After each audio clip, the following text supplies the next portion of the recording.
Live from the drama-free true crime destination.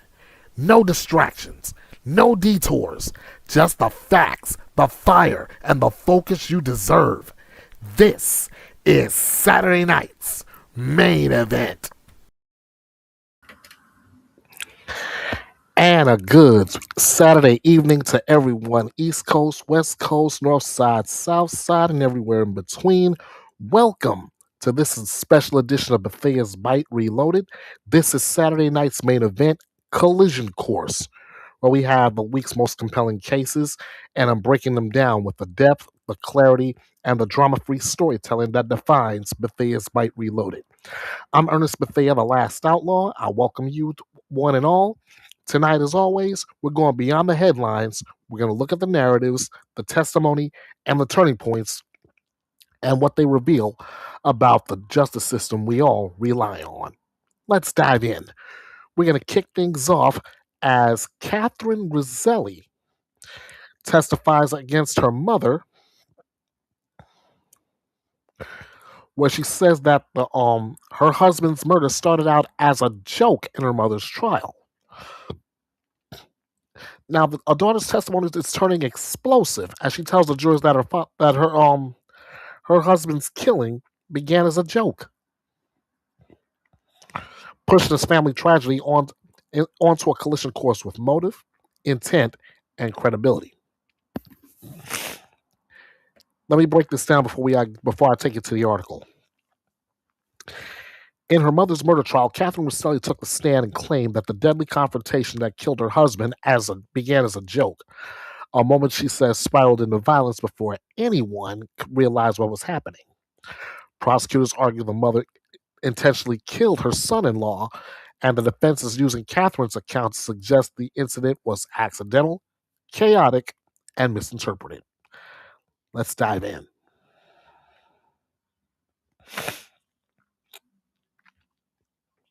We're in Provo, Utah. A woman who pleaded guilty to plotting her husband's murder took the stand to testify against her mother, who prosecutors say was the mastermind behind the killing. 38-year-old Catherine Roselli was called as the first witness in her mother's murder trial. Her mother, Tracy Grist, age 60, has pled not guilty to multiple charges, including murder and criminal conspiracy, in the death of Catherine's husband, 42-year-old Matthew Roselli. Matthew Roselli was shot and killed moments after walking into Grist's home by Grist's son, and Catherine Roselli's brother, Kevin Ellis. Catherine Roselli previously testified at Ellis's trial as part of a plea agreement. Catherine testified that her marriage had been sliding downhill, and by early 2024 was texting her mother frequently to say that she was miserable. "I hate my life, Mom," she wrote in one text, and "I hate that I have kids with Matt." Grist allegedly encouraged her daughter to leave the victim, going so far as to fund the rental of a storage unit and a rental car in a plot to allow Catherine Roselli to escape her marriage. After leaving Matthew Roselli at their family home in California, Catherine Roselli took her kids to her mother's home in Utah. She testified that's where the plotting began. "We were trying to figure out how to get out of this marriage," Catherine Roselli said.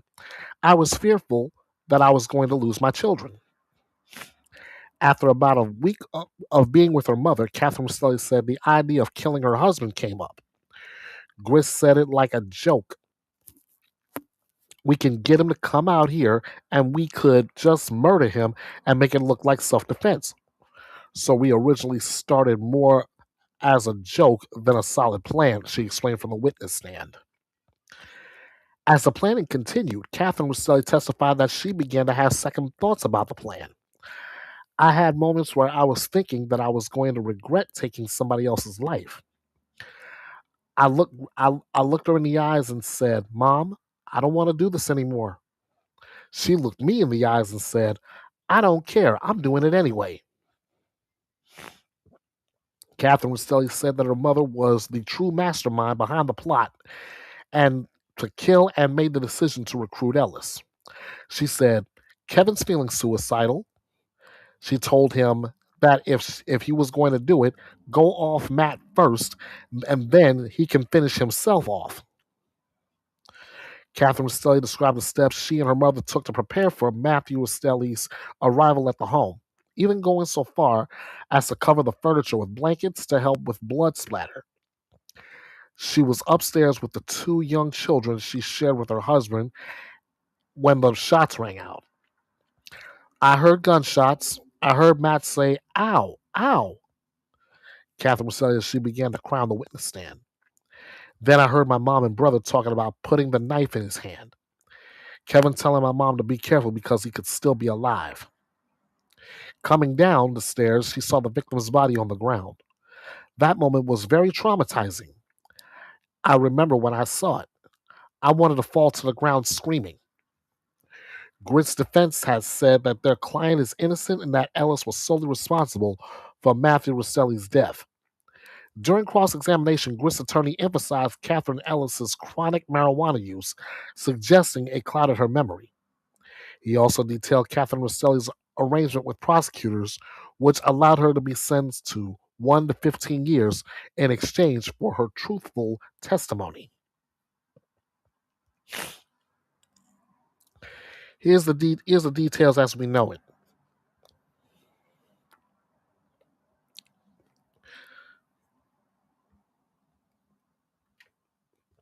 Catherine's testimony is now the centerpiece for the defense, portraying the fatal encounter as something that started playfully or unseriously before it's escalating beyond control.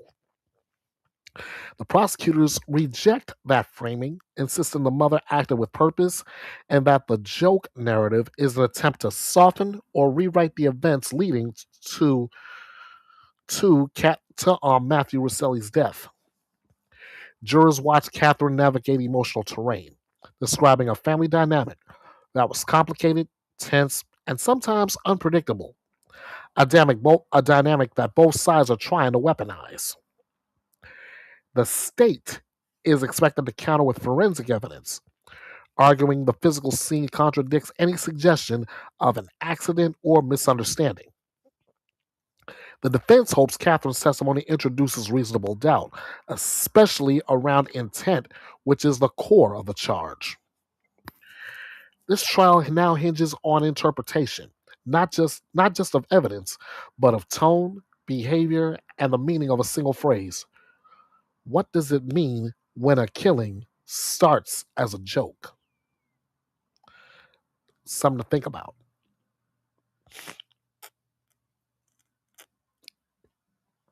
Next on the docket tonight, Tiger Woods is fighting the prosecutor's request to see his prescriptions. This is all stemming from that crash he was involved in earlier this month. Tiger Woods is pushing back hard as prosecutors try to dig into his prescription history, turning this crash investigation into a direct clash over privacy, relevance, and intent. Prosecutors have asked for a judge to access Tiger Woods' prescription medication records, arguing they may clarify that what he meant when he told deputies, "I took a few," after his Florida crash. Woods' legal team is fighting the request, saying the state is overreaching and trying to turn a non-criminal accident into something it wasn't. We're in Stuart, Florida. Pro golfer Tiger Woods is fighting back against a prosecution request to see his prescription drug records, citing privacy concerns. The 50-year-old Woods is charged with driving under the influence and refusing to submit to testing after a crash that left his Land Rover SUV on its side, and has pleaded not guilty. Last week, prosecutors filed a notice indicating their intent to file a subpoena seeking Woods' prescription drug records. Those records would include the drug name, the number of pills in the prescription, the dosage amount, and any special instructions and warnings, including any that advise against operating a motor vehicle after taking them. When police responded to the scene of Woods' crash on March 27, the golfer denied drinking any alcohol but told the officers at the scene, "I took a few," referencing the medications. No specific names or types of medication were specified in court documents. Investigators say Woods caused the crash while attempting to veer around a Ford F-150 truck hauling a trailer that was turning into a driveway. No injuries were reported. His attorneys wrote in a motion responding to prosecutors' intent to seek records the following.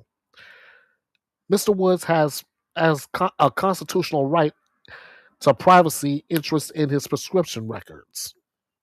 This right to privacy is admittedly not absolute. They requested an evidentiary hearing in which the state would be required to prove that the records are relevant to its criminal investigation.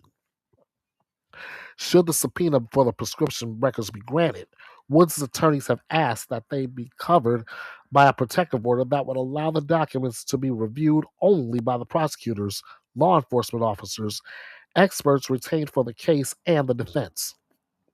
No hearing has been scheduled on the issue, but Woods' arraignment is scheduled for April 23rd, which is coming up.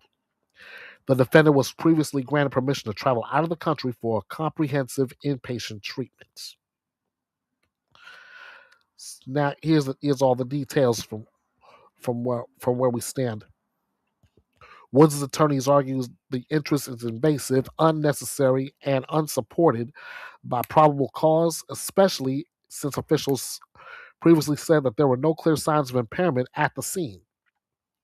Prosecutors claim the records could explain Woods' condition, particularly whether he was taking medications that might impair driving or whether any prescriptions were expired or misused. The defense points out that Woods was never charged with DUI, and investigators themselves concluded they lacked evidence of impairment, making the prescription request feel like a fishing expedition. The judge must now decide whether the state has met the legal threshold to breach medical privacy protections, which are typically high. This fight is now about more than the crash. It's about how far prosecutors can go when a high-profile figure is involved, and whether Woods' medical history is fair game or off limits. So, April 23rd, I guess we'll know more. Next up, a killer's outburst at the sentencing for an 11-year-old's death. What was the outburst? The outburst was coming from the defendant saying, "He's lying on my name."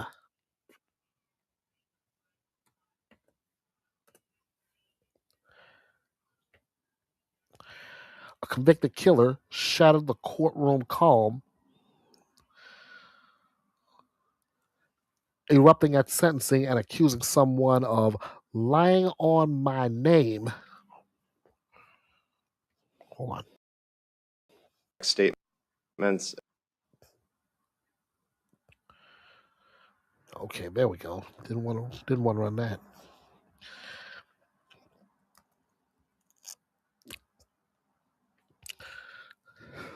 Yeah. Anyway, during the sentencing hearing for killing of an 11-year-old, the defendant exploded in anger, shouting that someone was, quote, lying on my name. Deputies moved in as the outburst briefly halted proceedings. The judge ultimately continued with sentencing, underscoring the gravity of the crime and the emotional volatility surrounding it. Here's what happened out of Minneapolis, Minnesota. A teenager who pleaded guilty to causing a crash that killed a middle schooler was sentenced to 44 months behind bars. 19-year-old Connor Iverson pleaded guilty to a single charge of criminal vehicular homicide for the crash on February 26, 2025. "I took this prison sentence to prevent any more pain on the family or any more court dates or a trial that would have caused any more pain, as well as owning up to what happened," Iverson said in a brief address to the court at Wednesday's sentencing. Investigators said that Iverson was driving a 2007 GMC Sierra at 63 miles an hour in a 50-mile-an-hour zone when he blew through a stop sign and crashed into a GMC Arcadia SUV carrying a family en route to school drop-off. Detectives later determined that Iverson had been on his phone in the moments before the crash. Officer Jonathan Howes said in court, "Throughout my 21 years of service, I responded to numerous tragic accidents, but none felt like what I experienced that day. The scene felt surreal, felt like something out of a movie. I'd never witnessed such chaos and such sheer fear in people. I can still hear Lily's father, Eric, yelling at me to help his daughter." Howes, one of the responding officers to the crash from the West Hennepin Public Safety Department, said his law enforcement career was effectively ended by the PTSD caused by his response to the crash. He continued saying the victims were staggering through a debris field. "I've been present at a lot of child death scenes throughout my career, but nothing has affected me more than this. After finishing my shift that day, I went home, I held my daughters, and just cried." Lily's family spoke at the sentencing and expressed their dissatisfaction with the 44-month sentence included in the defendant's plea agreement. 44 months isn't justice for a defendant who has shown no remorse, Lily's uncle said. The defendant, who in police reports is bragging to his friends about getting away with killing an 11-year-old, who, by all accounts, shouldn't have been driving. At that point, there was an outburst in court as Iverson yelled, "That never happened. He's lying on my name." Judge Shireen Ascalani ordered the defendant to remain quiet. But Iverson yelled out again in protest while Lily's grandmother spoke. "This was not an accident," she said. "Accidents are unavoidable. This was a series of conscious choices. He chose to be on Snapchat while driving. He chose to speed. He chose to drive erratically. He chose to blow through a four-way stop. He chose to ignore the safety of every other family on that road. Those were not mistakes. Those were decisions. Repeated, reckless, indifferent decisions. The choices did not stop at the collision. Audacity steps in. After killing my granddaughter, he bragged about it. He referred to her as that girl," the grandmother continued. "He bragged about throwing drugs out at the scene. He bragged about getting away with it, all verified by witnesses and crash reconstruction. Remorse is not measured by words spoken after charges are filed. It is revealed in conduct. His conduct tells this court everything. This was not an isolated lapse in judgment." Iverson interrupted her at the end of the statement, yelling, "It's a lie." Lily's parents remembered their daughter as a sweet, radiant soul who had dreams of growing up to be a teacher, gymnastics coach, marine biologist, and orthopedic surgeon. In a single moment, because of choices the defendant made, everything was taken, Lily's mother said. "He didn't just take Lily's life. He took her future. He took her first boyfriend, her first dance, her first kiss. He took her chance to drive, to graduate, to chase her dreams. He took her wedding day. Her father will never walk her down the aisle. I will never get to see my daughter become a mother." Iverson's attorney, Laura Baldwin, defended the agreed upon sentence, saying that nascent mental health issues contribute to the series of events that culminated in the deadly crash. "Apologize and offer to the family," Iverson said at the hearing. "I'm sorry for this unfortunate accident. That should have never happened. I know that words can't do any justice. However, I want the family to know that right after the accident, I prayed to Jesus that everyone would be okay." Ascalani sentenced Iverson to 44 months, which is at least two-thirds of which must be served behind bars. He was given credit for 409 days he's already served. 44 months, huh? Here's the details. The outburst came at a critical moment just as the court was reviewing impact statements and preparing to finalize the sentence. The phrase "lying on my name" suggests the defendant believes someone misinterpreted him. either in testimony, statements to the court, or the prosecution's narrative. Court security immediately intervened, positioning themselves between the defendant and others in the courtroom to prevent escalation. Families members of the young victim were present, already navigating the emotional weight of the hearing. The outburst of another added another layer of tension and distress. The judge, of course, maintained control, reminded the defendant that sentencing is not a debate and that the record stands based on the evidence, not last minute accusations. The sentencing proceeded with the court emphasizing the brutality of the crime and life altering impact on the victim's family. The moment now defines the end of the case, illustrating the collision between accountability, denial, and the raw emotion that surfaces when a child's life is taken. And in my opinion, 44 months, let's see, 48 months, that's 4 years, 44, that's 3 3/4. No, even when you take the 409 days he's already spent behind bars, that still doesn't feel like justice to me. Now I see where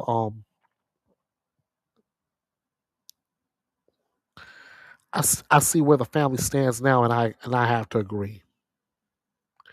That's not justice served at all, in my opinion. Next up, prosecutors are seeking the death penalty for a mother. Okay, accused of suffocating her 4-year-old. Yeah, mother.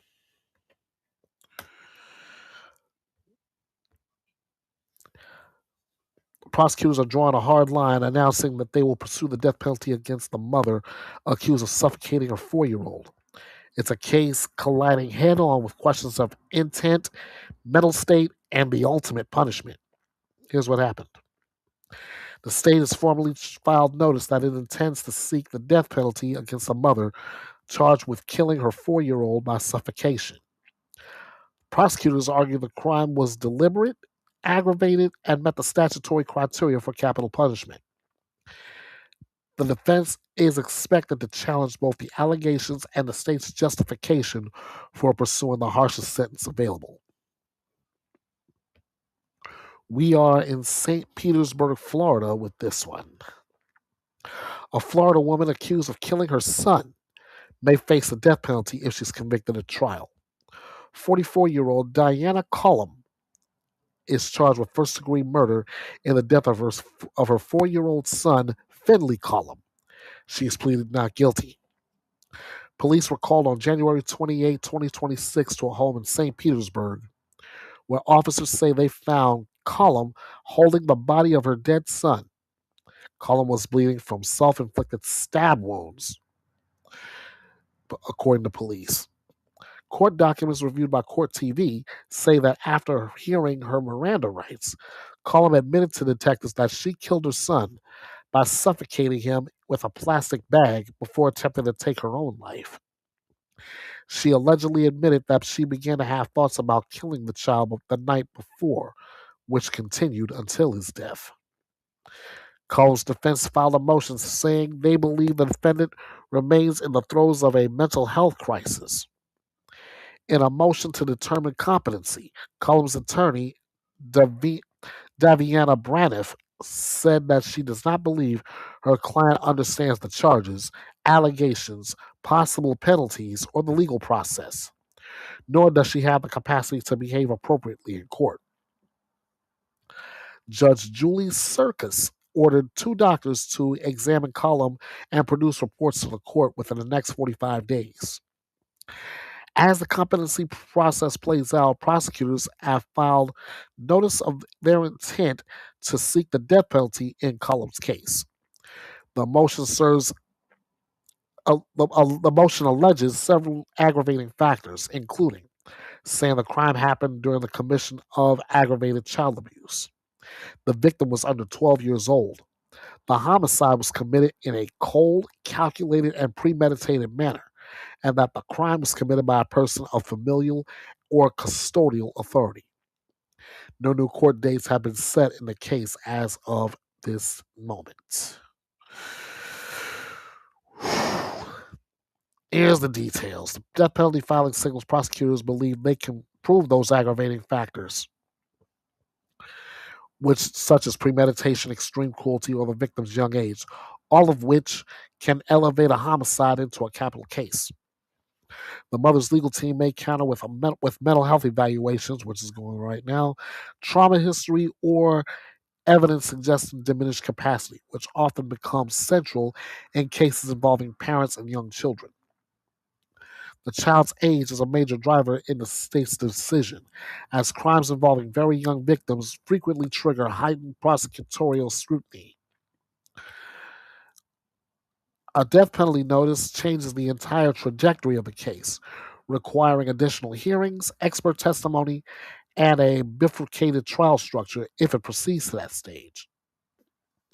Community reaction is already polarized, with some calling for the maximum penalty and urging caution until more details about the mother's state of mind emerge.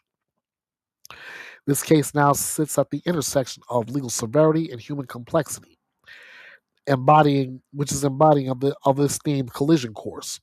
This is a system deciding whether this tragedy warrants the most irreversible punishment the law will allow. Well, in my opinion, ladies and gentlemen, they're trying to use mental health. They're trying to use mental health issues a as an excuse for what this mother, and I use the term very, very loosely, did to her 4-year-old child. The prosecution also, in my opinion, the prosecution is also right to seek the death penalty, because how are you gonna get away with something like this by by what, pleading guilty by reason of insanity?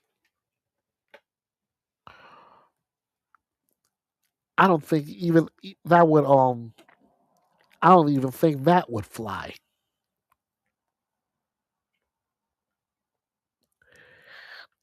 Next, a wife admits she killed her husband and tried to disguise it, bringing this particular case to a decisive point where truth, intent, and manipulation collide.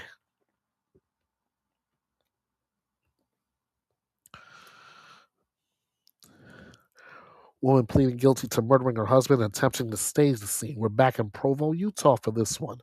But before I get to the article, a woman is pleading guilty to murdering her husband and attempting to stage the scene to look like something other than a homicide.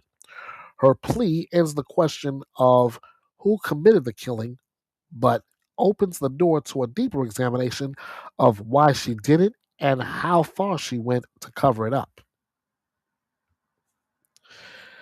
A Utah woman has avoided a trial after pleading guilty to 3 charges connected to the death of her husband. Melissa Johnson Fawcett, age 58, pleaded guilty on Monday to an amended charge of murder, felony discharge of a firearm, and obstruction of justice in the death of 55-year-old Corey Fawcett. On January 6, 2024, Johnson Fawcett called 911 and said that she had shot her husband at their Provo home. She claimed to have shot the victim with a gun that was lying on her bed until it jammed. When officers arrived at the scene, they found 2 guns. The second was found in a purse hidden beneath some clothing. Johnson Fawcett said the gun was inoperative and that she didn't use it. When questioned about the blood found on the gun, she told police that it was from hunting rabbits. DNA analysis matched the blood found on that hidden gun to the victims.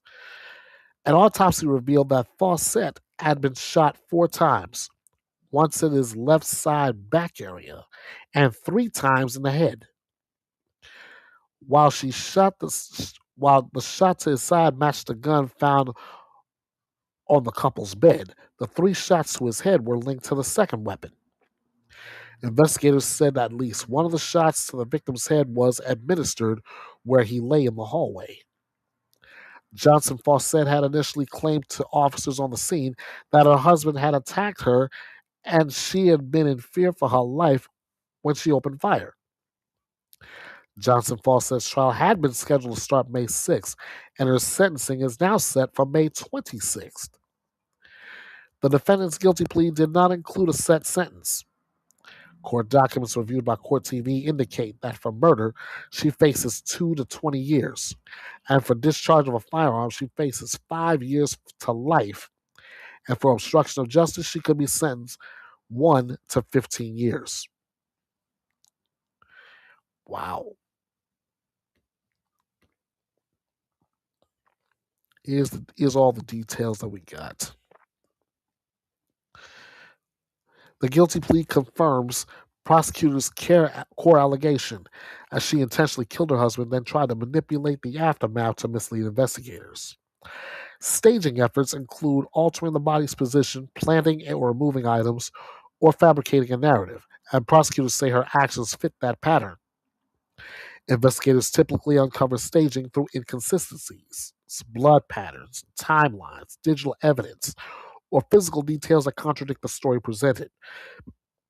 By pleading guilty, she avoids a trial, which means the public won't see the full evidentiary battle. But the sentencing phase, which will occur on May 26th, will still reveal how the court interprets her actions and the intent. The judge will weigh aggravating factors, including the deliberate staging, which often signals consciousness of guilt and can increase the severity of the sentence. This is where a confession doesn't simplify the story, it sharpens the focus on the motive, manipulation, and consequences of trying to rewrite a scene.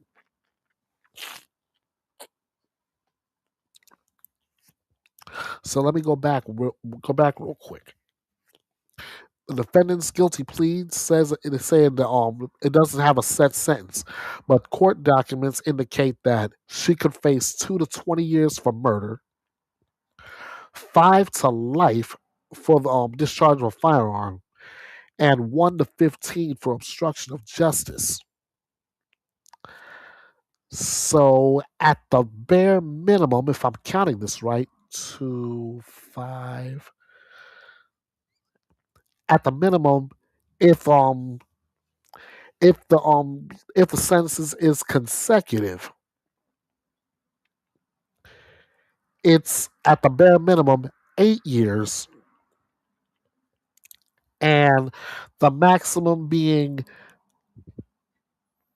35 to life. Again, that's if it's consecutive. If concurrent, and that discharge of a firearm carries so much more weight than everything else, she may not see the light of day ever again.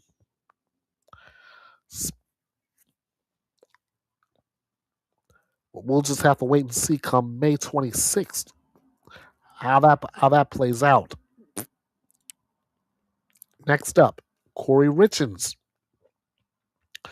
Corey Richins is hoping to get her sentence, but not on the birthday of her husband. She's asking the court to avoid sentencing her on her late husband's birthday, setting up a collision between judicial scheduling, victim family grief, and the optics of accountability.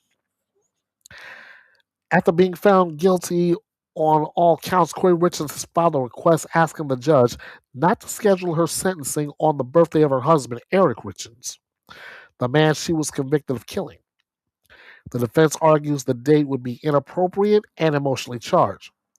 Prosecutors have not indicated whether they oppose or support the request, but the court will ultimately decide. So now she wants to have some kind of mercy on her husband by not wanting to be sentenced on her husband's birthday. Ain't that something? And still in Utah, Park City this time. Attorneys for convicted killer Corey Richards have filed a motion in an attempt to reschedule her sentencing, which is currently scheduled to take place on the victim's birthday. 35-year-old Corey Richards was convicted of aggravated murder, attempted aggravated murder, forgery, and insurance fraud in the death of her husband, 39-year-old Eric Richards, who died in March 2022. Prosecutors convinced the jury that Corey Richards poisoned her husband using a lethal dose of fentanyl in a cocktail because she wanted to get out of her marriage and cash in on the victim's life insurance. The defendant faces either 25 years to life in prison or life without the possibility of parole after her convictions. Her sentencing was initially scheduled for May 13th, which would have been Eric Richards' 43rd birthday. In a motion filed this week, Corey Richards' attorneys say they need additional time to prepare for sentencing to present mitigating evidence and witnesses at the hearing. The motion also notes that Corey Richards' lead attorney, Kathy Nestor, recently had a death in the family, which is preventing her from being prepared for the May 13th hearing. Nestor said in the motion that she is also unavailable and out of the country for the first 2 weeks in June. Another of Richards' attorneys, Alexander Ramos, said he is also unavailable because he will be in a different trial in a different district that week. Prosecutors have not responded to the defense's request. This is rough. Corey Richards doesn't want her sentencing to go down on her husband's birthday, and a lot of her defense team is not going to be there. This is what we got. Richards' team is framing the request as a matter of respect, suggesting the sentencing on Eric's birthday would be unnecessarily inflammatory and painful for everyone involved. For the victim's family, the date carries deep emotional weight, and the court must consider whether holding sentencing that day would add to their trauma or conversely serve as a meaningful moment of closure. Judges typically avoid symbolic dates, but they are not required to. The court's calendar, statutory timelines, and logistical constraints all factor into the decision. Richardson's conviction has already drawn national attention, and this request adds another layer to the public narrative around image, timing, and the perception of remorse. The sentencing is expected to be significant, given the severity of the charges and prosecution's portrayal of Richardson's actions as calculated and financially motivated. This request places the court at the intersection of law and symbolism, which goes right into that collision course narrative, where scheduling becomes a part of this story's emotional architecture.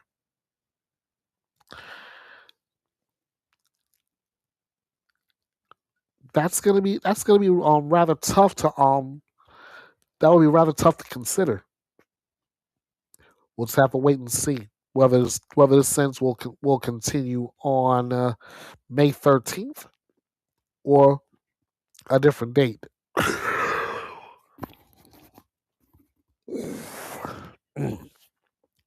Next up, in one of the more heartbreaking cases I've been covering, the mother of murdered 7-year-old Athena Strand has only one question for the killer. But as the man who killed 7-year-old Athena Strand awaits justice, her mother has just one question: where the collision of grief, accountability, and the need for the truth that no sentence can fully answer.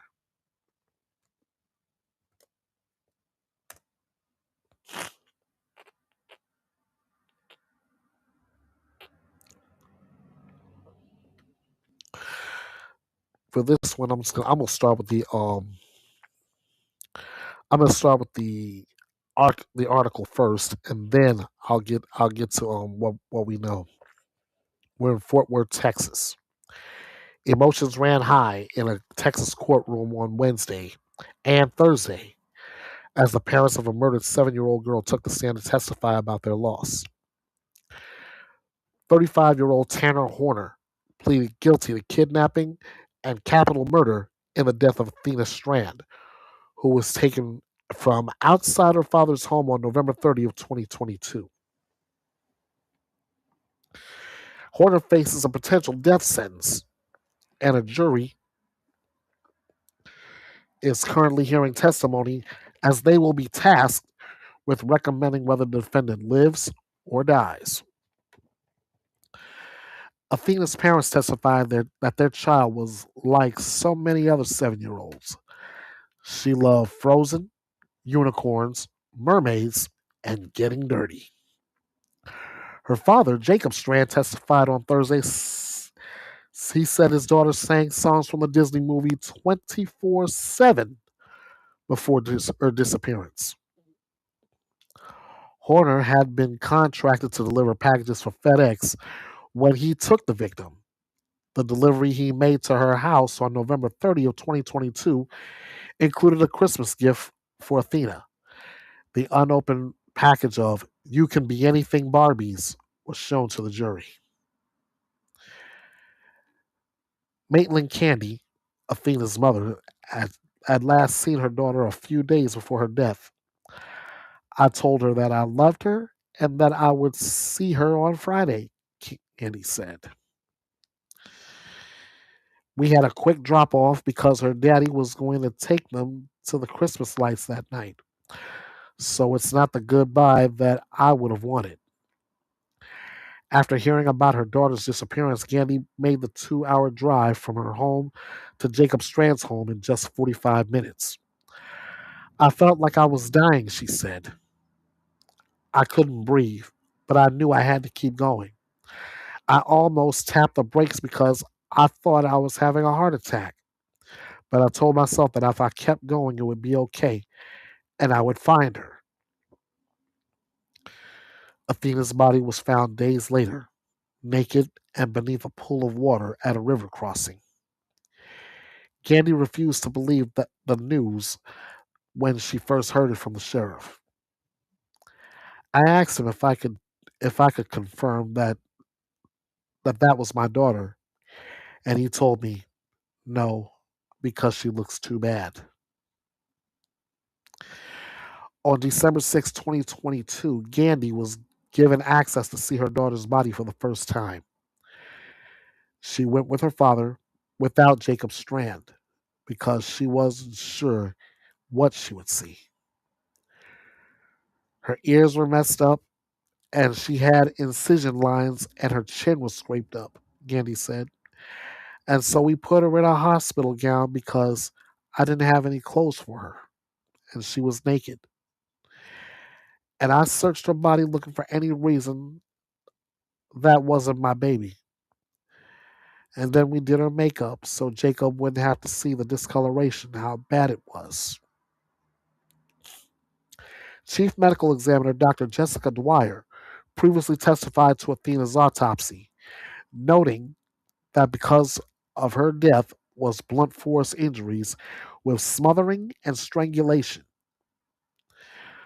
Blood had collected beneath her face and upper chest. Her case notes also referred to patterned zigzag tread-like pattern abrasions on the child's face.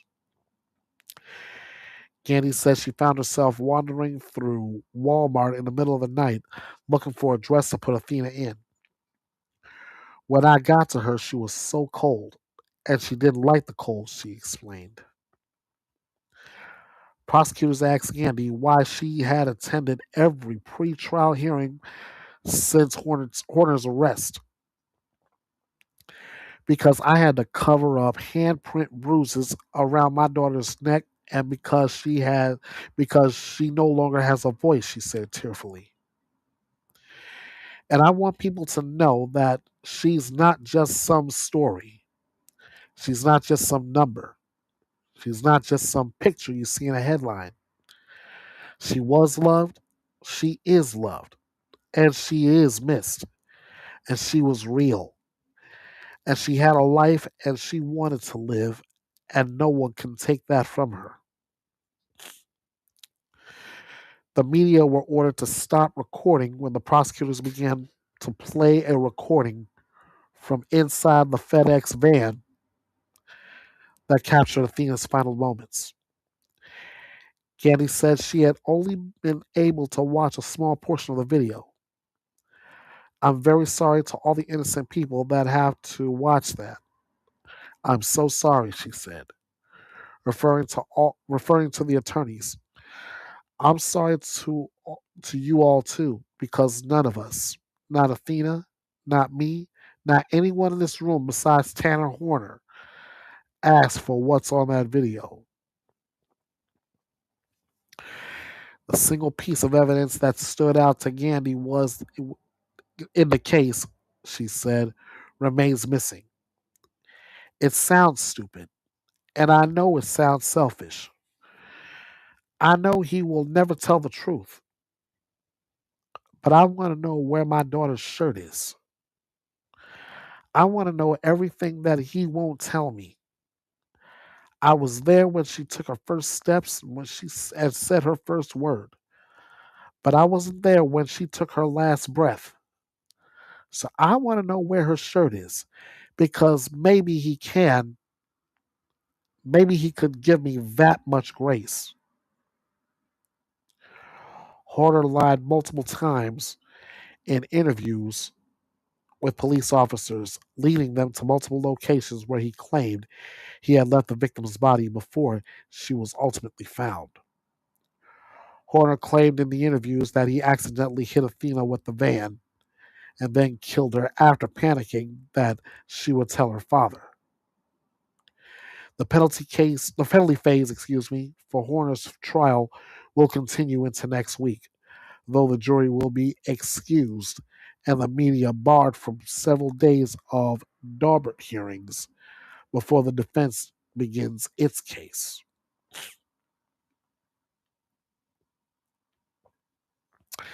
Like I said, it's a heartbreaking story. I never caught the emotional gravity of it until this particular article. Here's the details. Athena's mother carried this question since the day her daughter disappeared. A question rooted not in legal strategy, but in the emotional wreckage left behind.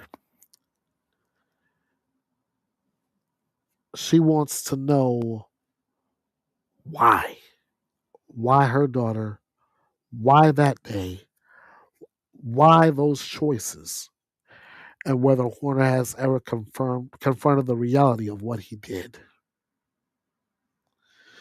Her question reflects a collision between a parent's need for understanding and a defendant's history for shifting explanations, including his admission that he struck Athena with his truck, panicked, abducted her, and then killed her.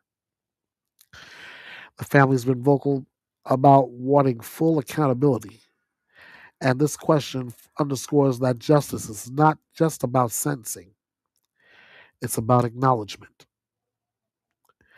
Victim impact statements often become the emotional core of a case, and if she chooses to ask this question in court, it will likely define the final chapter of the proceedings. This is the heart of what Collision Course is about tonight. This is where the legal system can impose punishment, but only the killer can answer the one thing the family needs most.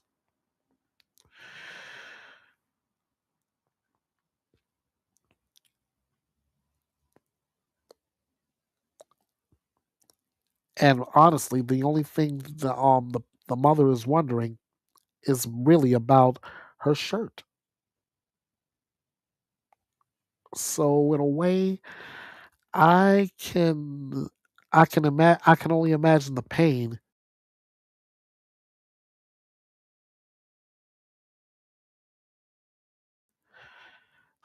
losing her, just like I can only imagine the pain of the parents of Michael Monkey Vaughn now that we finally have a trial date for the man who allegedly killed him. After nearly 5 years of uncertainty, The man accused of killing 5-year-old Michael Monkey Vaughn now has a trial date, pushing this long running case toward a collision of evidence, memory, and long buried truth.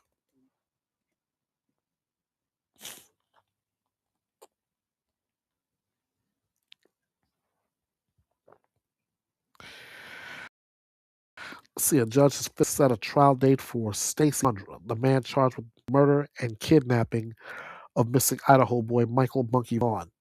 This marks the first time the case has a concrete path toward a full courtroom reckoning after years of searches, shifting statements, and forensic dead ends. We're in Payette, Idaho.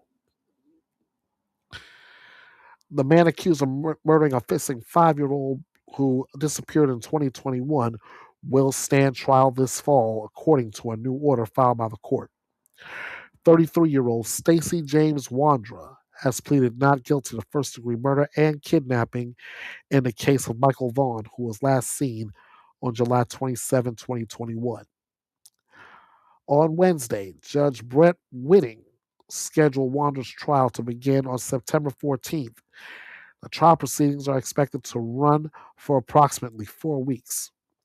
Other dates scheduled include a status conference on June 2nd and a pretrial conference on August 4th.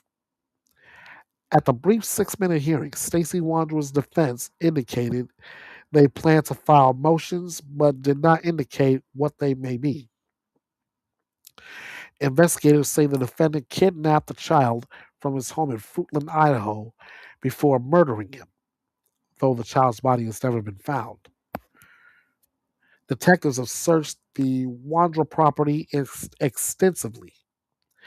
At Stacey Wandra's preliminary hearing, prosecutors showed a lengthy police interview in which the defendant claimed his wife Sarah Wandra was to blame for the abduction. In the interview, Stacey Wandra told detectives that he had no part in taking the child and said that he suggested calling the police. But he conceded he did nothing to stop his wife and their 2 roommates from duct taping Michael while he screamed for his mother. Sarah Wandra faced charges for failing to report a death, but those charges were later dropped, and no other charges have been filed against any other suspects in Michael's death. So here's your details. Michael Vaughn disappeared in July 2021 from his Fruitland neighborhood, sparking one of Idaho's most extensive missing child investigations.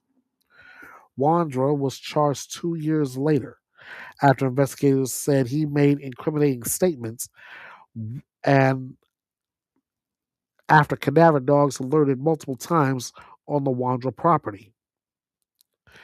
Despite massive excavation efforts, Michael's remains have never been found, a fact that will loom large at trial. The trial date signals prosecutors believe they have enough evidence, including alleged admissions, scent tracking results, and witness statements, to present a full case to a jury. The defense is expected to challenge the reliability of the alleged confession, the dog alerts, and the timeline investigators constructed. Michael's parents have attended every hearing, and this announcement brings them one step closer to the answers they've waited nearly half a decade for. This is collision course in its purest form. You have a missing child, a charged suspect, no recovered body, and a community still carrying the weight of a boy who vanished without a trace.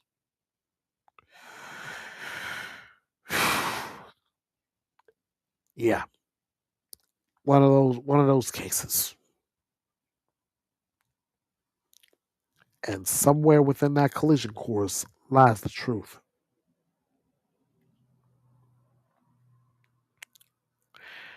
Next up, a woman is accused of drowning an infant in the toilet, cites mental health in bond request. To which I ask the question, are you serious? Are you actually serious? Hang on a second, guys.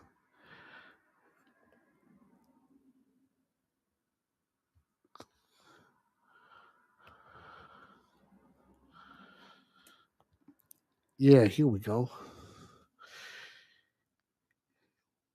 This is in Florida. Here's a stunning reversal in a high stakes poisoning case. Ah, no. No, here's what happened. A woman charged with killing her newborn by drowning the infant in a toilet has filed a request for a reduced bond, citing significant mental health issues. Prosecutors opposing the request, arguing the allegations are severe, the risk is high, and the circumstances of the infant's death demand strict judicial oversight. Here's what we got. Brunel, Florida. A woman accused of killing her newborn and burying it in her backyard asked the judge to grant her bond, citing her mental health. 21-year-old Anne DeMeglio has pleaded not guilty to charges of first-degree murder, aggravated child abuse, and failure to report a death with intention to conceal. At her first appearance in court last week, Judge Dawn Nichols ordered the defendant to be held in jail without bond. The child, identified only as an female infant weighing 3.6 pounds, was found in a shallow grave after officers brushed away dirt and saw a small human leg.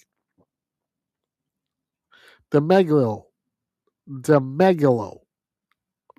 allegedly admitted to officers that she gave birth in a bathroom on March 5th and watched the infant move in the toilet with its head partially submerged until it stopped moving and crying. DeMegalo's attorneys filed several motions with the court, including one seeking to suppress a statement she made to investigators, saying that any admissions or confessions were obtained illegally and contrary to law. Another motion asked Nichols to grant DeMegalo a $250,000 bond. The motion notes that the defendant has no prior criminal record, has surrendered her passport, and has no means of access to money. Most significantly, the motion also says it is a preliminary opinion that the defendant and DeMegalo suffers from severe postpartum psychosis and or depression, as well as other mental issues. DeMegalo's attorneys also submitted a motion to dismiss the charges in their entirety, arguing that the information filed by prosecutors is insufficient and ambiguous, and that it should be tossed. DeMegalo is due to return to court for a hearing on the motions and her arraignment on April 21st. That's on Tuesday.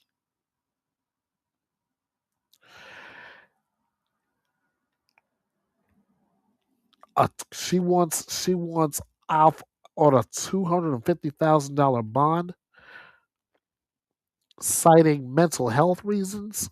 Please, the defense is centering mental health, telling the court that she was in crisis at the time of the incident and needs treatment, not prolonged pre-trial detention.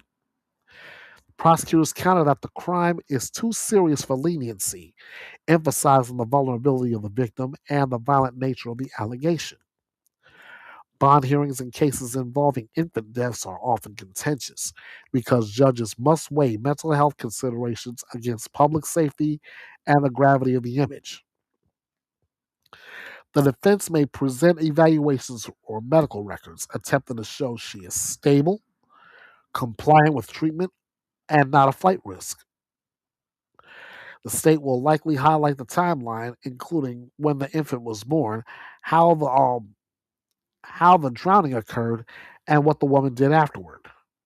Details that prosecutors argue show intent or awareness. This case, again, sitting squarely in collision course territory. where mental health realities, legal standards, and the death of a newborn collide in a courtroom that must decide whether compassion or caution guides the next step.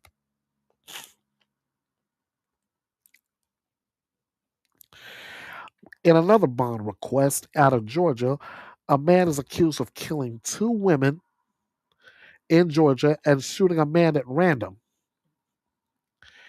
And yes, he wants bond.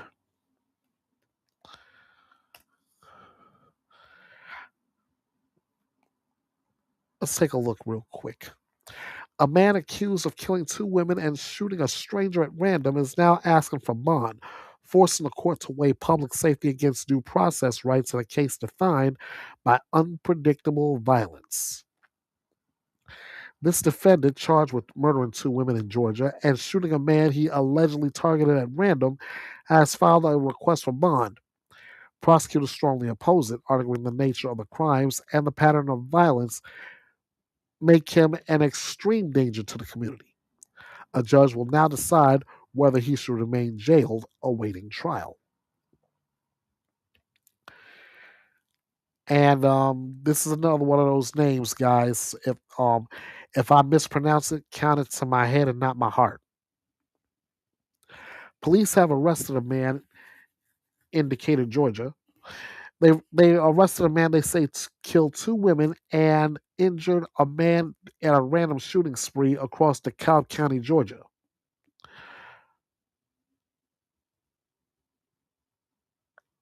Oh, I'm just gonna call him Adon Abel.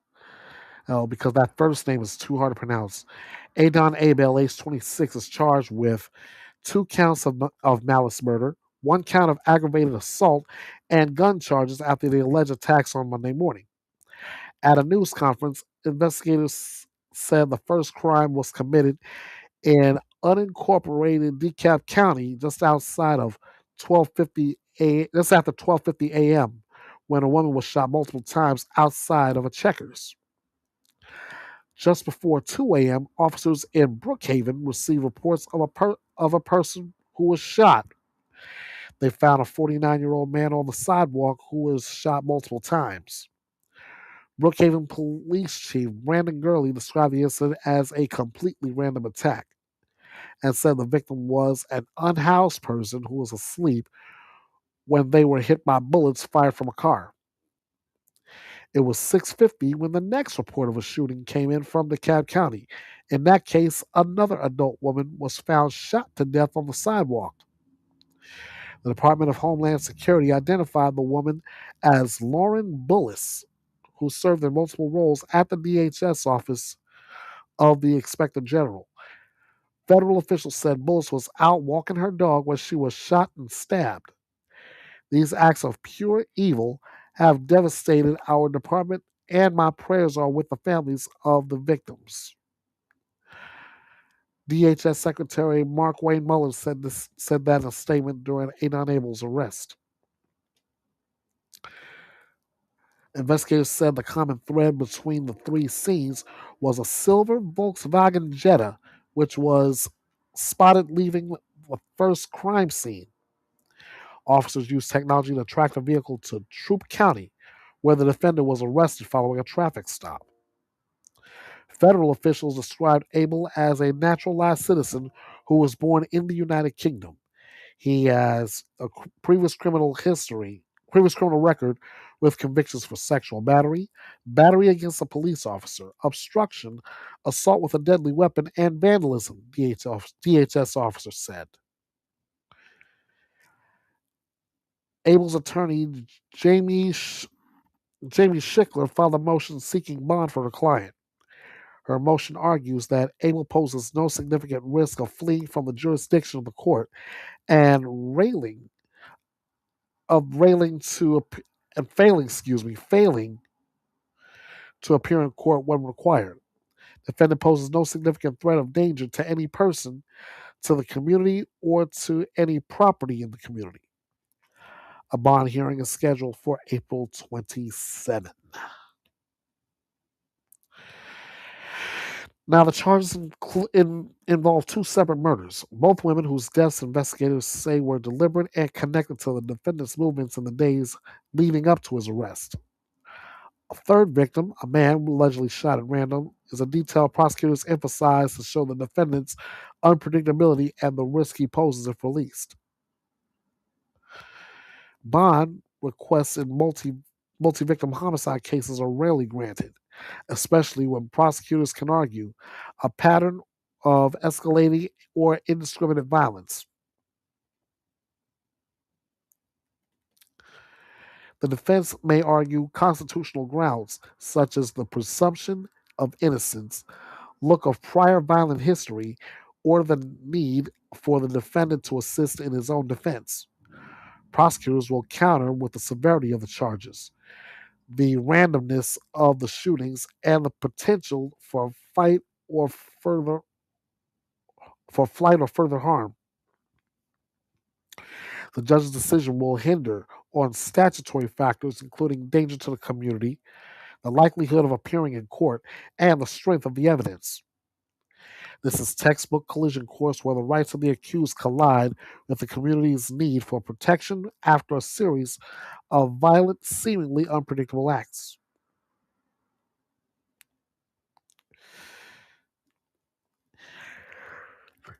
Ugh. Excuse me, guys.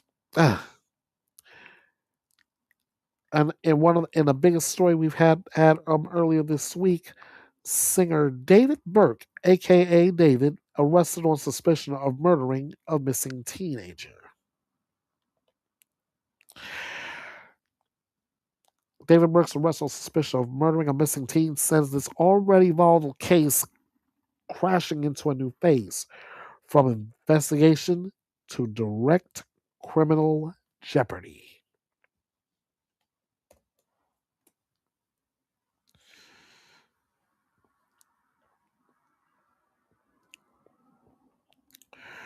We now go to Los Angeles, California, where a singer has been arrested on suspicion of murder months after a missing teenager was found dismembered in the trunk of her car.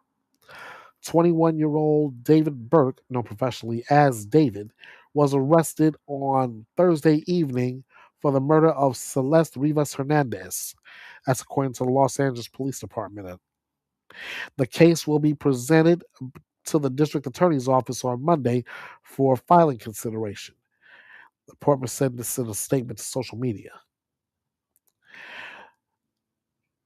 Burke had previously been named a target of a grand jury investigation after the victim's dismembered body was found in the trunk of a Tesla registered in his name on what would have been her 15th birthday. Her body was described in court documents as severely decomposed. Her head and torso were found in a cadaver bag covered with insects in the trunk.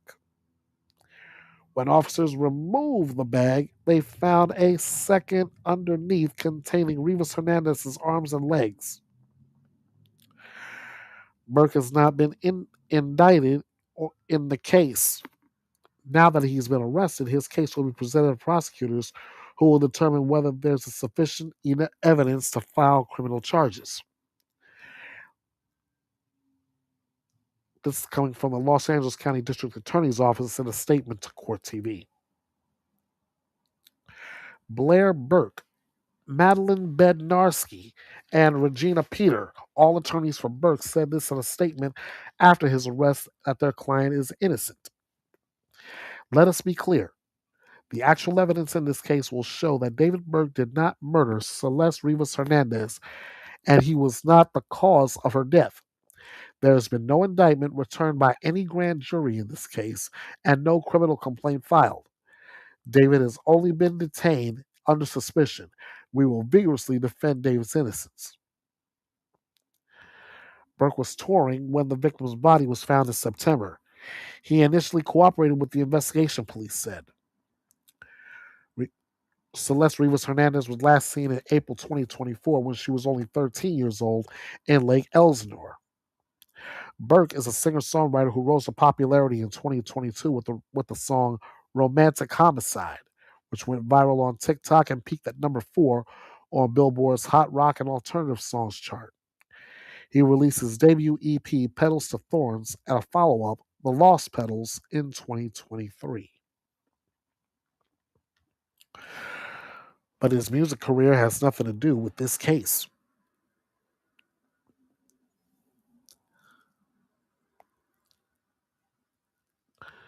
Burke's arrest follows months of escalating legal pressure, including his designation as the target of a Los Angeles County grand jury, the strongest signal prosecutors believed an indictment was likely.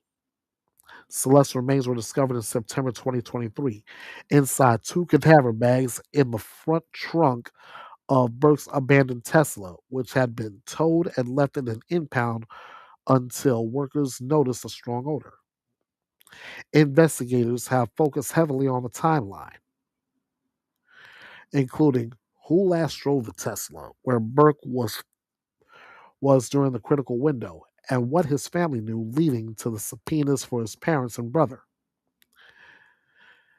The arrest suggests prosecutors now believe they have enough evidence, forensic, digital, testimonial, or a combination of them all, to move from suspicion to formal charges. Burke's legal team has previously claimed, he was cooperating, though law enforcement sources have disputed that characterization. Security hold remains on the medical examiner's findings, meaning the public still does not know the official cause of death or the full.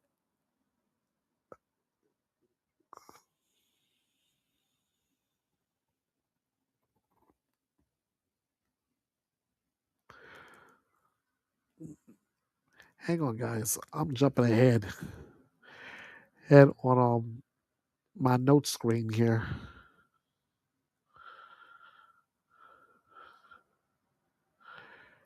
Uh,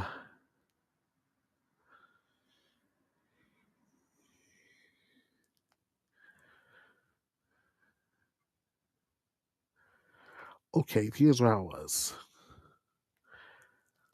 The arrest suggests prosecutors now believe they have enough evidence, forensic, digital, testimonial, or a combination of all, to move from suspicion to formal charges. Burke's legal team has previously claimed he was cooperating, though law enforcement sources have disputed that characterization.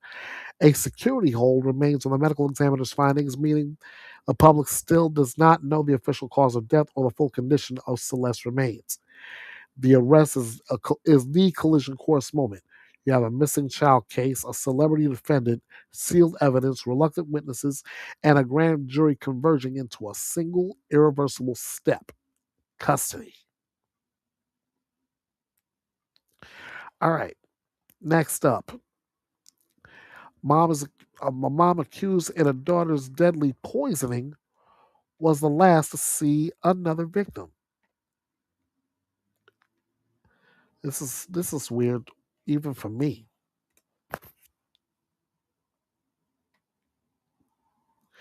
A mother already accused of poisoning her daughter is now tied to another victim's final moments, pushing this case into a collision between pattern, opportunity, and escalating suspicion.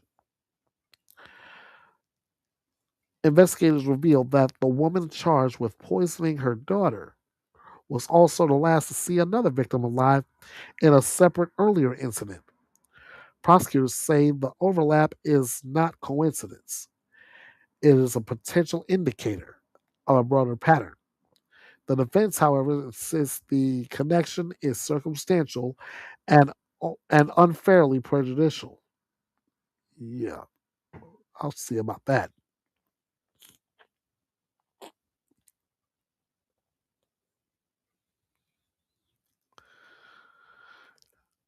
Okay, here we go. We are in Hendersonville, North Carolina.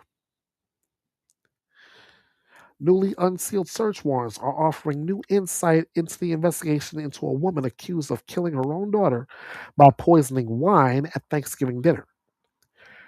53-year-old Gudrun Casper Leinenkugel is facing a list of charges, including 2 counts of murder and 1 count of attempted murder, and has pleaded not guilty. Court TV reviewed newly unsealed search warrants in Gudrun's case, which revealed the defendant herself told officers that something may have been off with the wine she had served at Thanksgiving. Gudrun had hosted the dinner on November 30th, 2025. In attendance were her daughters, Leila Livis and Mia Lacey. Richard Pegg, Lacey's boyfriend, was also there, as well as Landon Phillips, whom Gudrun had identified as her boyfriend, and Jeffrey Bosch, whom Mia identified as Gudrun's boyfriend in interviews with police. Gudrun told officers that Livis and Pegg had both reported feeling sick the night of the dinner with flu-like symptoms. While Gudrun said that Livis, Pegg, and Lacey all drank the wine, she stated that Mia did not drink much of it, as Mia tasted the wine and then spat it out, saying that it tasted off. Richard and Leela consumed the rest of the wine. In an interview with detectives, Lacey estimated that she drank about a shot glass of the wine. She said her mother was allergic to grapes and was drinking blackberry wine instead. After leaving, both Livis and Peg got sicker. Livis was found dead in her home on December 1st. Peg was brought to the hospital where he was treated for toxic levels of cyanide. Investigators have previously said they believe Gudrun added the chemical acetonatril to the wine. The chemical is converted to the deadly chemical cyanide when it's metabolized by the human body. Lacey also told detectives that when her mother presented a bottle of wine to the group, it had already been opened and appeared to be missing a small amount. At the hospital, Gudrun told a doctor that the bottle had been stored in a closet next to chemicals for the barn, including cyanide. Detectives say they began investigating what happened by reviewing previous calls for service at the home. They found several over the last 20 years, with the most significant being in 2007, when officers were called regarding a death investigation. The death of Misha Michael Schmidt was discovered by Gudrun, who also reported she was the last to see the victim alive when they were having drinks together. Gudrun told officers that Misha Schmidt had been a drug user and alcoholic, and she noticed that he had been coughing for a few days prior to his death. At the time of his death, Misha Schmidt lived in a camper on the same property where Gudrun lived at a home, but Misha Schmidt owned the property. In the days after Misha Schmidt's death, deputies with the Henderson County Sheriff's Office heard from an insurance investigator who said there had been a $25,000 policy taken out in the victim's name 5 days before his death. But the description of Misha Schmidt from the application did not match the description of Misha Schmidt provided by the medical examiner and was being flagged for review. In a search warrant for Gudrun's phone, detectives revealed that she had also claimed that she wasn't the person who purchased as acetonatril. And the defendant revealed in an interview that she wouldn't text a subject that lived in the same house as her that she refers to as Uncle Dan about purchasing the chemical acetonatril from eBay. She stated that the reason she could not order the acetonatril herself was because she had tried to log into Amazon and eBay but could not remember her passwords. Gudrun is due to return to court for a hearing on April 30th. Prosecutors are not seeking the death penalty in her case.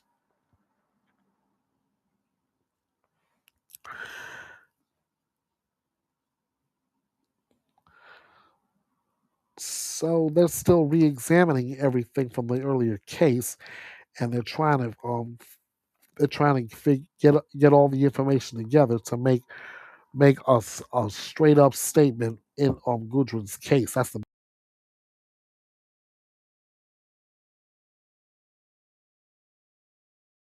best way I can put all that. A man who set his romantic rival on fire added styrofoam to quote make it burn longer. Wow, this is this is one of those cases. This is one of those cases where some sense in it, but instead,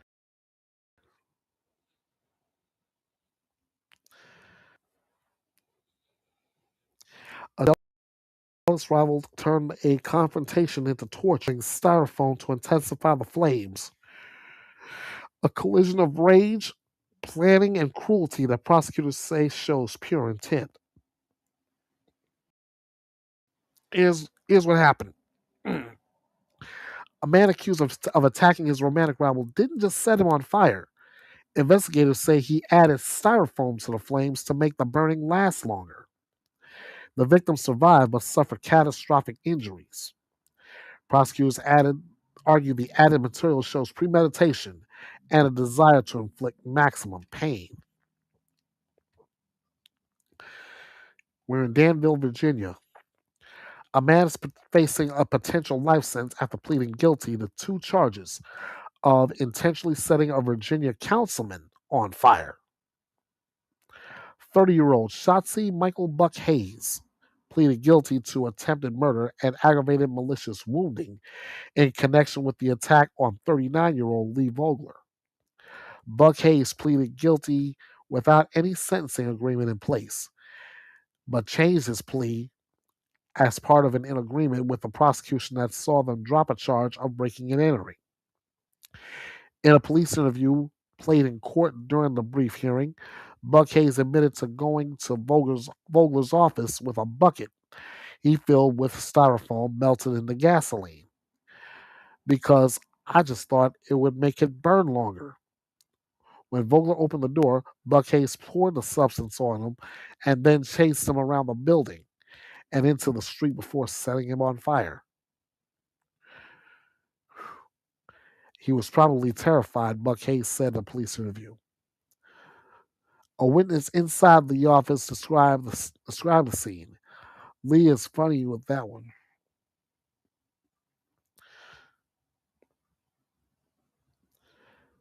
A witness inside the office described the scene, saying Lee is running through the office covered in gasoline, yelling for our office mate to call 911. Prosecutors said that Buck Hayes decided to attack the victim after a phone call with his estranged wife that morning.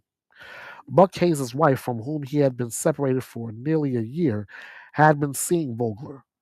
During that phone call, investigators say Buck Hayes felt rejected.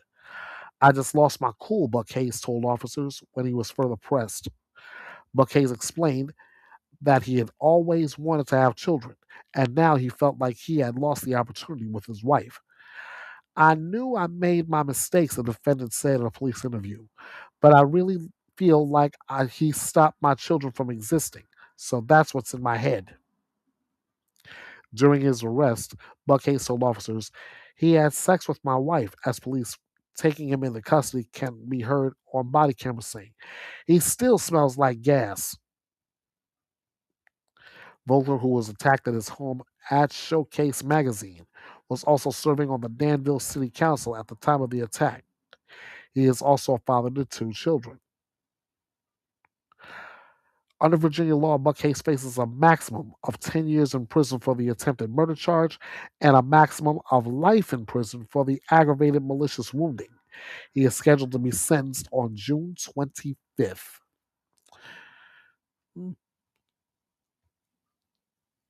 Imagine that one. Life plus 10 years for attacking a man for For what? Dating your wife after she separated from you? Instead of just letting it go, you just became a murder defendant. Oh, actually, no. This is actually about to be a convicted murder defendant. So whatever the sentencing looks like, it looks like justice served to me. I won't even go into the next article. I'll just give you this one. Newly released photos show Brian Kohlberger after his 2023 arrest. Authorities have released a new set of images showing Brian Kohlberger in the hours following his December 2023 arrest for the murders of Madison Mogen, Kaylee Gonsalves, Xander Kernodle, and Ethan Chapin. The photos capture Kohlberger during booking and transfer, offering a clearer look at his appearance, condition, and behavior immediately after being taken into custody. The photos show Kohlberger with visible facial stubble, subdued expression, and no apparent injuries, consistent with earlier descriptions from arresting officers.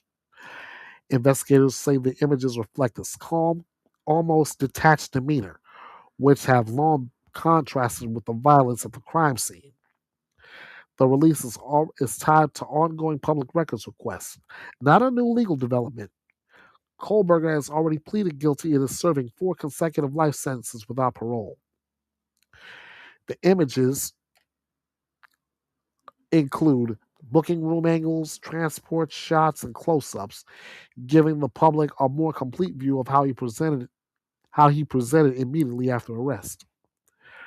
For prosecutors, the photos have reinforced the narrative of a methodical, controlled defendant, while for the defense, they were once part of a broader argument about his mental state and the conditions of his arrest. Even post conviction, Kohlberger remains a figure of intense public scrutiny, and each new release of material adds another layer to how the case is remembered and understood. This is another good collision course moment where public transparency, legal history, and the emotional weight of the crime intersect long after the verdict. Let's see. This is my final. This is my final. Yes, it is. This is my last my last story of the night. We have a new lawsuit accusing Karen Reed and Turtle Boy for defamation. 4 key witnesses from the Karen Reed murder trials: Jennifer McCabe, Brian Albert, Colin Albert, and Brian Higgins have filed a defamation lawsuit against both Reed and Aidan Turtle Boy Kearney. The suit alleges the pair have falsely implicated them in the 2022 death of Boston police officer John O'Keefe and fueled a years-long campaign of harassment, intimidation, and public vilification.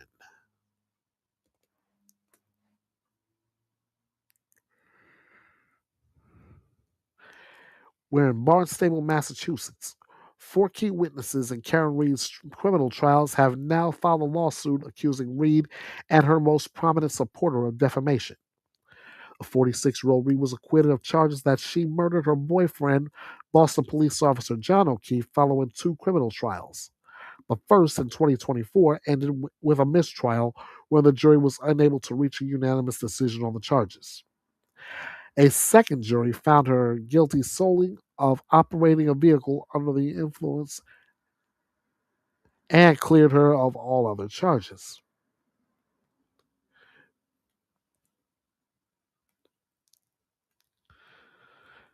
Yeah, prosecutors have said that Reed was drunk in January 2022 when she hit O'Keefe with her Lexus SUV and then left him to die in the snow outside of a friend's home on Fairview Road in Canton, Massachusetts. Reed maintained her innocence, and her defense accused the group of police officers inside that home on Fairview of killing the victim and then conspiring to frame her. Among the witnesses who testified at the trials were Brian Albert, who owned the home at the time, his nephew Colin, Brian Albert's sister-in-law Jennifer McCabe, and Brian Higgins, a friend of the group. Higgins had also been exchanging suggestive texts with Reed and shared a kiss with her in the weeks leading up to O'Keefe's death. Now, those four witnesses have filed a lawsuit against Karen Reed and a Canton based blogger whom they accuse of defamation. This case arises from a multi year conspiracy. The complaint on Thursday filed reads back. Through a coordinated scheme, the defendants sought to protect and enrich themselves by defaming, harassing, and tormenting the plaintiffs. Blogger Aidan Kearney, aka Turtle Boy, rose to prominence in the months leading up to Reed's first criminal trial. Kearney was a vocal supporter of Reed and faces two charges of witness intimidation because of his advocacy on her behalf.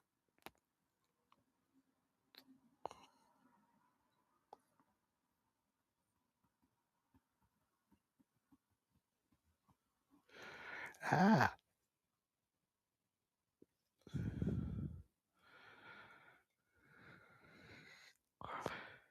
let's see. When O'Keefe was killed, this is where I skipped scrolling accidentally. When O'Keefe was killed, the lawsuit says Kearney's occupation was that of an aspiring internet personality with limited reach in the greater Boston area. But by April of 2022, the lawsuit claims he had linked up with Reed in an attempt to build his brand using her case. Since that first post in 2023, Kearney has posted 545 parts to his Canton cover up series focused on Reed's case. And that focus, the plaintiffs claim, has come at their expense. The lawsuit claims Reed's attorneys intentionally filed an unredacted version of a police report in the case, which included the plaintiff's private addresses, cell phone numbers, and social security numbers. After Reed allegedly sent Kearney a copy of the filing, he is accused of publicly posting images from it, and it's served to.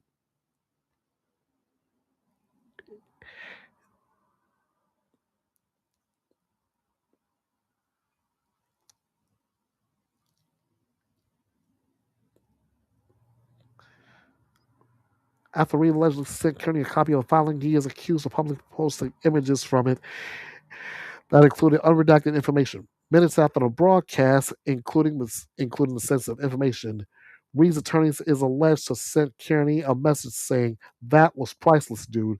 Great effing show. Really enjoyed the turtle reporting." Kearney pushed the narrative in many of his posts that centered on Reed's defense theory that the group inside the home on Fairview Road killed O'Keefe. A text that Reed allegedly sent to Kearney in September 2023 said, "Look what you've done to their reputations and to my jury pool." Another text Reed sent immediately following one of Kearney's broadcasts said, "Amazeball sauce. Thank you so much." The lawsuit claims that Reed and Kearney have done incalculable harm to the plaintiffs, subjecting them to a daily tidal wave of hatred, harassment, and intimidation. Further, it says that Higgins' job was impacted because he had been working as a federal law enforcement agent with the Bureau of Alcohol, Tobacco, Firearms, and Explosives with covert undercover responsibilities. Neither Reed nor Kearney has filed any formal response to the lawsuit.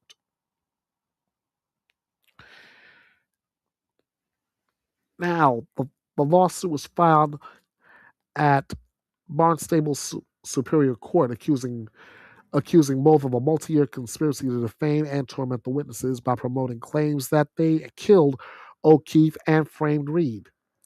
The plaintiffs were repeatedly labeled murderers and cop killers, confronted at their homes, workplaces, and even children's sporting events, and targeted by online abuse from followers of the Free Karen Reed movement. Kearney's role is central, with the lawsuit citing his 500 plus Canton cover up posts, confrontational witness encounters, and alleged financial gain from amplifying the narrative. He also faces separate witness intimidation charges. Reed was acquitted of murder and manslaughter in 2025, convicted only of OUI, but remains a defendant in a wrongful death suit filed by O'Q's family. The plaintiffs say her continued collaboration with Kearney prolonged the harm. The witnesses say they filed a lawsuit to reclaim their reputations, protect future witnesses, and counter what they describe as a deliberate campaign of lies that tore their community apart. And that, ladies and gentlemen, is a true collision course. You have 4 defendants who say that they were defamed, and two plaintiffs. No, I take that back. You have 4 plaintiffs who claim that they were defamed by 2 different defendants because of one was a defendant in a high profile murder case, and the other a blogger who believes that those four plaintiffs were really the ones who did the job.